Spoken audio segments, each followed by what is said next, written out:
morning and welcome back to another video, and today is the 0 to Gold Cap Challenge week number 5.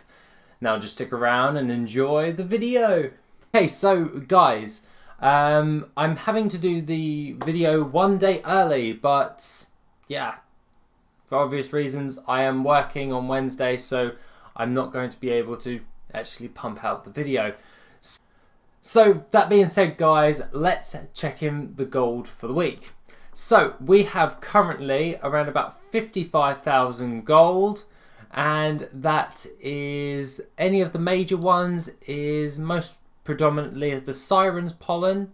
We sold some adamantite ore, didn't make much on the iron ore, but it was mainly the herbs from BFA that actually gave us the most. We had some Eternal Earths sell, but they don't really sell for an awful lot. So that is pretty damn good. I'm pretty happy with 55,000 gold for the week. Yeah, so we're just raking that in right now. And we're currently standing at 152,613 gold. That being the case, guys, let's get into the farms. Okay, so for the first farm of the week, we actually did the Visual Hill farm again, and now I've actually added the farming route to the top website, so that is you'll be able to do that without having to refer back to the video all the time and all that jazz. Basically all you're doing is running around this area here and finding it all the way. You know what, I've got the route, it's on the screen, you can see it. But you're looking at round about rank 2, you're looking at about 22,000 gold for all your ranks at rank 2, or at rank 3 you're looking at borderline 30,000 gold. So pretty chuffed with that right there.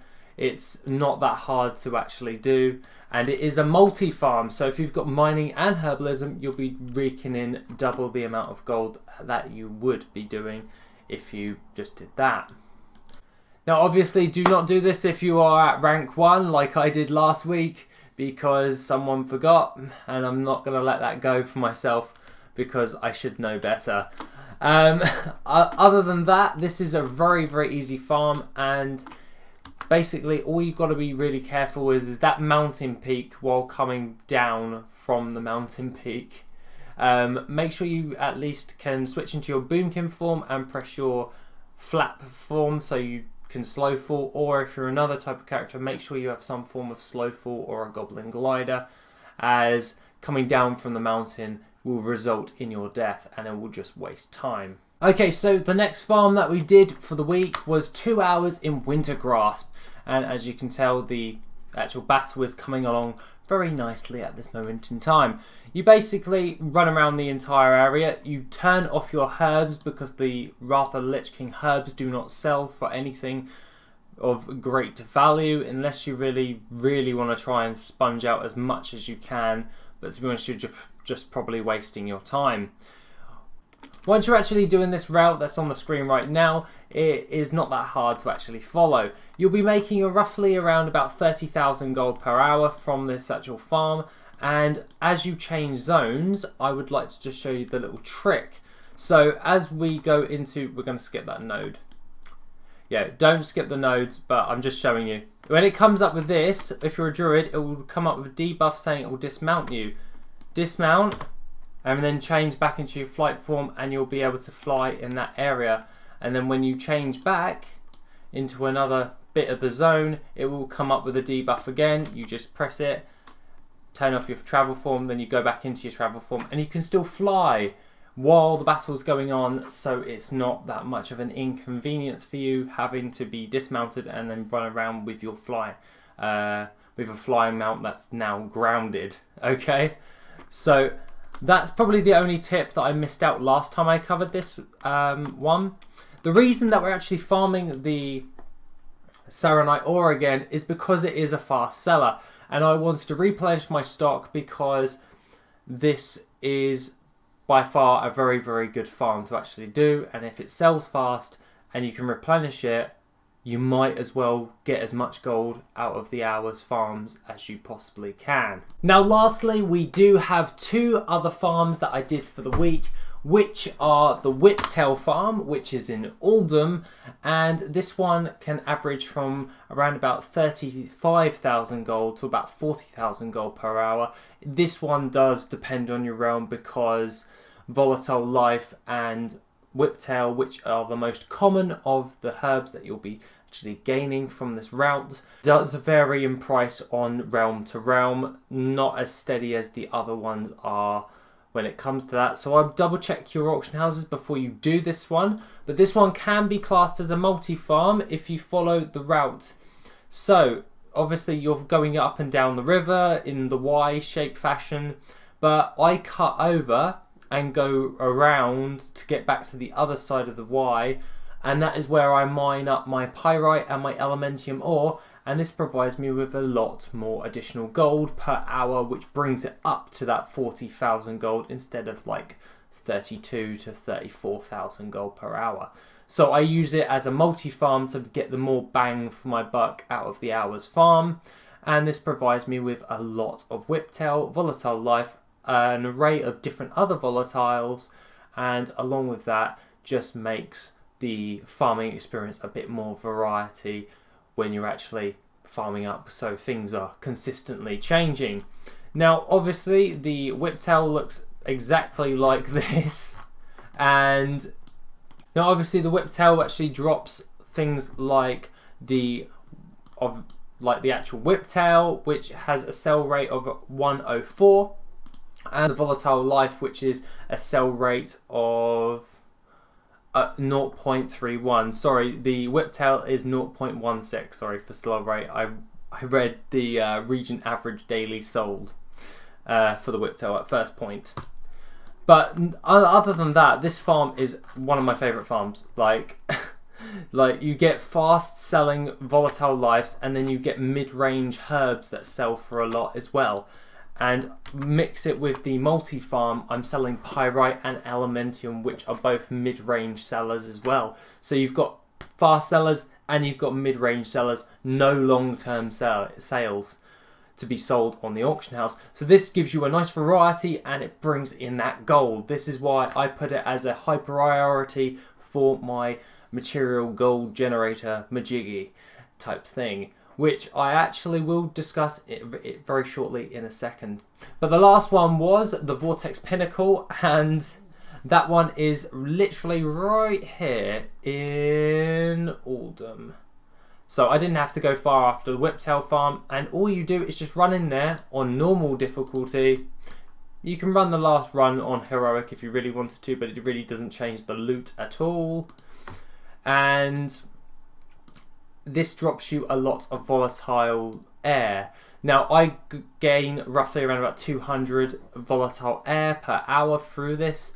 This one does vary on how much volatile air actually sells for on your realm, but it is a very profitable one if you know that it actually sells for a lot of gold. So double check your auction houses for this one as well. So basically what I'm trying to say is the last two farms, double check your auction houses before you do these farms, because you're not going to see any return if you don't check it and you find out, oh, I've just wasted my time. So it's better to just double check, literally not even a minute. But along with the Vortex Pinnacle, the second boss, which is Alterus, drops the actual mount on normal difficulty. So you have a chance of gaining a mount as well as doing the gold farm for the volatile air. So preferably park an ult there and just do the 10 runs whenever you fancy. You'll have a load of volatile air, which are fast selling materials, and along with that you may possibly be able to get a mount. Okay, so all in all, how much gold did we actually make? So we'll press my TSM macro, and all in all for this week we actually farmed up around about 155,000 gold worth of looted item value items. Now obviously the Cataclysm greens, they probably will not sell as fast as I would like as ordinary transmog, but I'm going to give it a go because I actually have not attempted like near on ever trying to sell Cataclysm greens, so this one will be a new one for me as well, but they seem to be okay. The sell rates on them aren't great, but we'll test that out. We know that the materials makes up the bulk of this gold, which is around about 120,000 gold's worth of looted item value items, and we know that materials sell faster than transmog or battle pets. So this is why I wanted to focus on it this week, because we're going to be doing my little gold generator thing. Now, how I explain the gold generator is really simple. Okay, so I focus on some particular ones in general, and for the generator I put at high priority farms is the Saronite, the Visual Hill Farm, the Ajara's Vale Farm, and the Anchorweed Farm. Now, the Anchorweed and the Visual Hill goes hand in hand, and when I mean the Anchorweed Farm, I mean the Winter's Kiss one, which is in Drustvar. Now, other than that, I do recommend doing current content. Material farms. I do think that they are great in order to bring in a decent amount of gold, but you need to bear in mind that other ores and materials sell as well, such as like volatile fire, water, your Saronite. Saronite sells fast, guys. Seriously, just go to Wintergrasp Farm for an hour, try it out, see if it sells. I guarantee you it will sell within the next couple of days. Unless you're like exceedingly unlucky on a low pop realm, it won't sell.